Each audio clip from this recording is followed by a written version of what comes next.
slip the surly bonds of earth and dance the skies on laughter-silvered wings. Sunward I've climbed and joined the tumbling mirth of sun-split clouds and done 100 things you have not dreamed of. Wheeled and soared and swung high in the sunlit silence. Hovering there, I've chased the shouting wind along and flung my eager craft through footless halls of air. Up the long, delirious, burning blue, I've topped the windswept heights with easy grace, where never lark or even eagle flew. And while with silent, lifting mind I've trod the high, untrespassed sanctity of space, put out my hand and touch the face of God.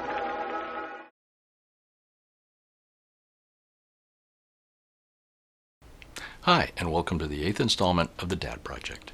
Glad to have you back, and tonight we will look at what might have been had NASA come knocking. You are hearing the actual signals transmitted by the Earth-circling satellite, one of the great scientific feats of the age. Sputnik's launch in October of 1957, with its continuous beeping as it made its way around the globe, was the starting pistol that marked the beginning of the space race. The shock of the launching of Sputnik cannot be understated nor underestimated.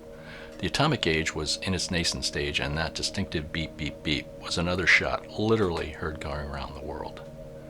No matter what the United States did to move its space program forward, the Soviets were one step ahead. Was it espionage? Was it subterfuge?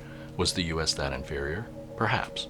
But what both the United States and the Soviet Union had were hundreds of former Nazi scientists who had been responsible for German rockets, aircraft, and munitions during World War II. As World War II came to its bloody conclusion, both the Soviets and Allies began planning for the capture of these scientists and relocating them to their respective countries. The U.S. program, called Operation Paperclip, operated from 1945 to 1959 and would bring over 1,600 scientists to the U.S., and any Nazi party affiliations would be papered over. A similar Soviet program, called Operation Oskaviyelkin, would bring over 2,500 former German scientists into Russia. Both the Soviets and the U.S. had been developing rockets before the war, but the Germans were well advanced. Their development of the V-1 buzz bomb and the V-2 rocket during the war culminated with the launching of thousands of V-1s and V-2s beginning in 1944. Most of these rockets were aimed at Great Britain. The V-1 was the precursor of the modern cruise missile, and the V-2 the precursor for the ballistic missile. For its part, the Soviets were well advanced with their own rocket programs in the 20s and 30s. But, like most of Soviet intelligentsia, their ranks were decimated by Stalin's Great Purge that lasted from 1936 through 1938. Two leading Soviet aerospace engineers who had been on the forefront of early Soviet rocket programs before the Purge, Valentin Glushko and Sergei Korolev, were released from the gulags in 1944 when Stalin realized the potential of the Germans' V-1 and V-2. For the U.S. and Operation Paperclip, the coup would be the surrender of Wernher von Braun and about 100 rocket scientists who were quickly brought to the U.S. Von Braun would be intimately involved in the development of the American space program until his retirement in 1977. Along with personnel, the U.S. had also captured 300 rail carloads of V-2s and parts that were shipped to the United States for study and development. These men and the captured rockets would be the basis for all future American rocket development. The Soviets, on the other hand, initially located their rocket development and testing in Germany to use former German manufacturing and personnel to develop their own V-2s. Then, without notice, the entire operation and the German staff were moved to a secret research bureau at Gordomolia Island in central Russia, this being the secret city approach the Soviets would use for most of their most critical and sensitive military programs. While von Braun was very much a public face for NASA, the Soviets downplayed the German involvement in their programs. But that being said, it is hard to say how well the American or Soviet space programs would have succeeded without the infusion of these former Nazis. For a little boy awakening in the mid-60s, this would be information to be discovered years later. But what I was aware of was a space-mad populace, ready for anything that had to do with the space program. In September of 1965, one of those Triton triacle outlets, the NBC show I Dream of Jeannie, premiered. It would be 5 years of silly adventures of Captain Tony Nelson, played by Larry Hagman, and Jeannie, played by Barbara Eden, in a mythical town named Cocoa Beach, in a mythical state called Florida. For a 7-year-old boy, my focus was on Tony, a real live astronaut, a guy that reminded me of my dad. Another favorite was My Favorite Martian, with Ray Walston as Uncle Martin and Bill Bixby as Tim O'Hara. Obviously playing on the eternal question, are we alone in this universe? And answering with the typical response, yes, but the aliens will have at least one cranial protuberance that lets us know that indeed they are alien. 1965 also heralded the premiere of Lost in Space, a modern retelling of the Swiss Family Robinson. The modern Robinson family launches into space aboard the Jupiter 2, headed for Alpha Centauri. The planned expedition would be derailed by the diabolical Dr. Smith that would send the Jupiter 2 hurtling through space to unknown worlds. The initial seriousness of the show would itself be derailed by the popularity of Dr. Smith and a dwindling budget that diminished the production values to comical levels. But this little boy ate it up.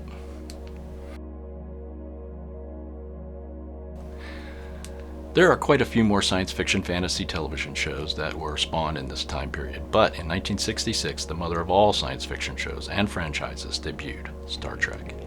This space western immediately captivated me, and fortunately for me, it had also captivated my grandmother Mimi. I'm not sure if she was big into science fiction, but she may have had a crush on William Shatner. In any case, no matter the reason, I was allowed to watch Star Trek with her at times well past my bedtime. 8:30 to 9:30 on Fridays when it first aired, and through its doomsday slot at 10 to 11 on Friday in its final season. For a little boy, most of the mature themes probably went right over my head, and just to be sure, I was also taking in a heavy dose of shows like The Monkees and Batman that would scramble any higher level thinking that may have squeaked by while watching Star Trek.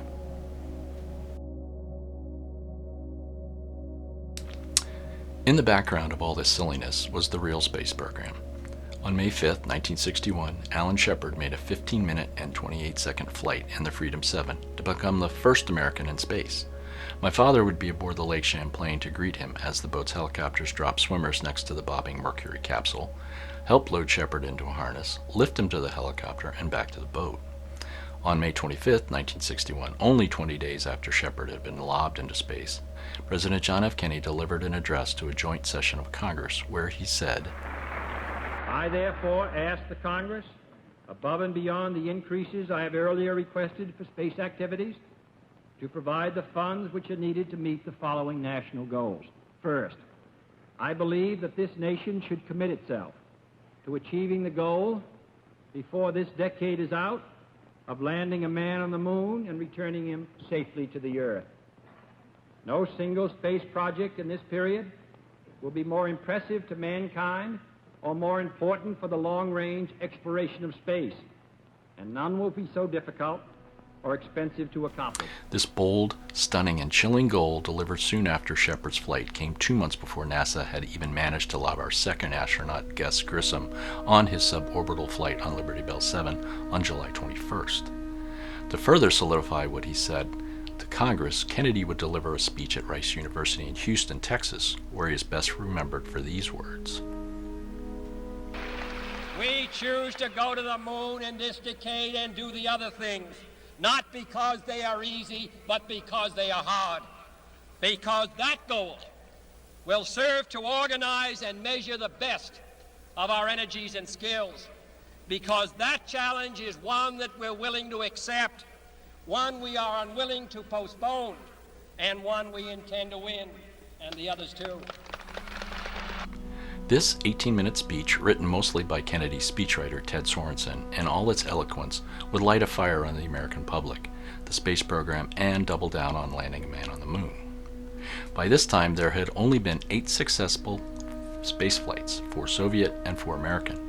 Of those 8, it would be Yuri Gagarin's flight on the Vostok 1, the first man in space, that in April of 1966 would, like Sputnik, cause the most consternation to the United States and put the American space program on its heels. Kennedy's address to Congress and speech at Rice University put the American space program in an all-or-nothing position. It was a goal that could not be ignored. A less understood result of that speech was the dichotomous parallel paths that would define the 60s. On the one hand was a high-minded, very difficult goal of landing a man on the moon. On the other was the expansion of American involvement in Southeast Asia and the military conflict that went with it. Both directions would touch on my father, but for this conversation we will stick with the chance to be an astronaut. We will get to his and my two uncles' experiences in Vietnam in another installment.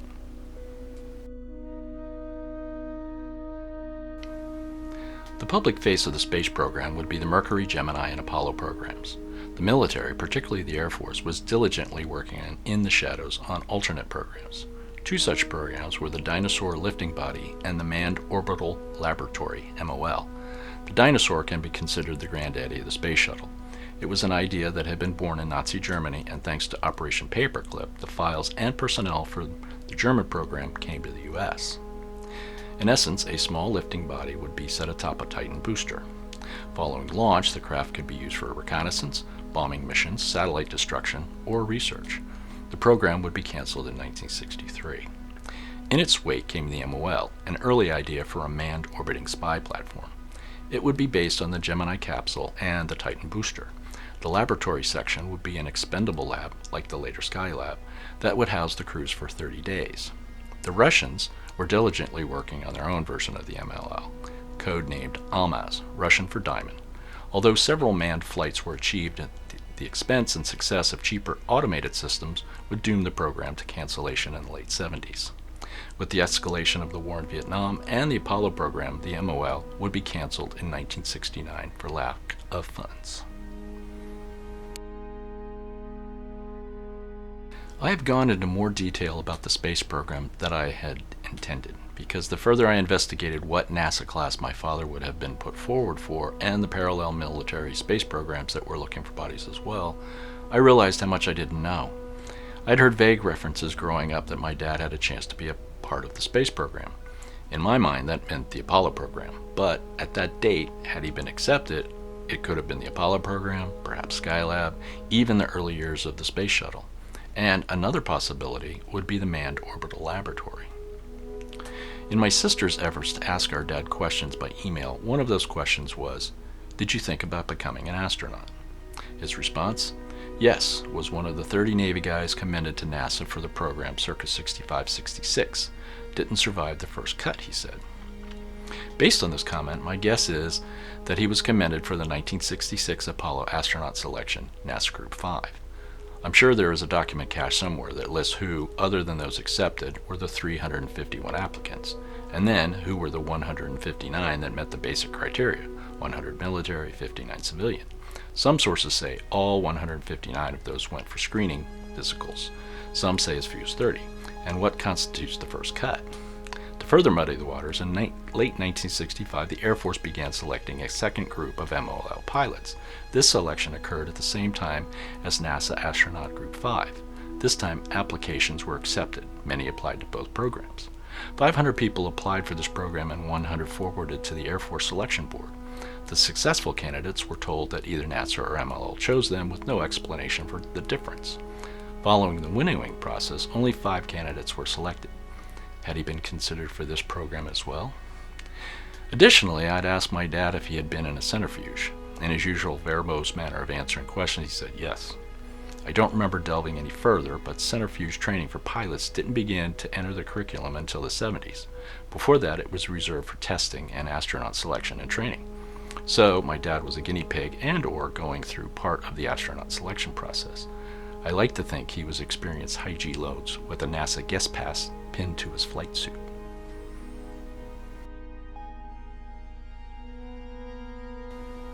The thrill and wonder of the space program has been in my blood since I was old enough to understand what it was all about. When we returned to Virginia Beach from Europe in 1965, we drove down to Winter Park, Florida to pick up my sister, who had been with my grandmother Mimi while we were away. While there, we watched Gemini 5 launch in the distance with Gordon Cooper and Pete Conrad in the capsule. It was only the smoke trail, but I followed it until it was gone. Many of the things my father did as a pilot he considered mundane, routine. To me, they are much more than that. But the what if of being an astronaut, that's one that gives me pause. A truly dramatic arc that just wasn't meant to be. No hometown parade, no bargain rate Corvettes, no presidential phone calls or handshakes. Just didn't happen. So, until the next time when we look at my dad's efforts to save the planet, thanks for joining me for the 8th installment of the Dad Project. I continue to tell the stories I had hoped my father would tell me, and I appreciate you all being along for the journey. So please subscribe if you'd like to hear more, and until next time, thanks for watching, and enjoy what life has given you. Ciao.